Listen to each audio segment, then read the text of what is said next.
ছাত্র শিবির যে সংগঠনটা, এরা মূলত গুপ্তচর হিসেবে তারা আওয়ামী লীগের সাথে অ্যালায়েন্স করেছিল ইউনিভার্সিটিগুলোতে। তারা ছাত্রলীগ নাম দিয়ে ছাত্র শিবির হিসাবে অরিজিনাল ছাত্র শিবির করছে তারা, কিন্তু ছাত্রলীগ নামে তারা ছিল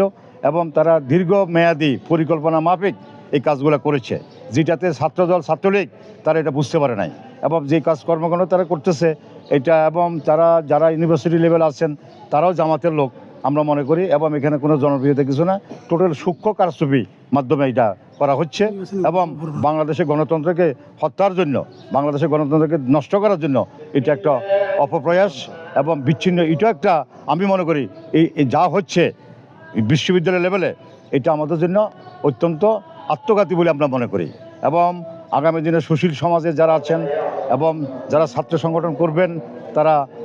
অবশ্যই বিএনপি ছাত্র সংগঠন ছাত্র দলের সাথে থাকলে সবচেয়ে বাংলাদেশের ছাত্র গোষ্ঠী এবং উন্নয়ন হবে এবং নট উন্নয়ন এবং বিশ্ববিদ্যালয় সুন্দর সুশৃঙ্খল থাকবে বলে আমি আশা করি। এবং যারা জয়যুক্ত করেছেন তারা অ্যাকচুয়ালি বাংলাদেশের জাতীয় কার্যক্রমে কোনো ভূমিকা রাখতে পারবে না।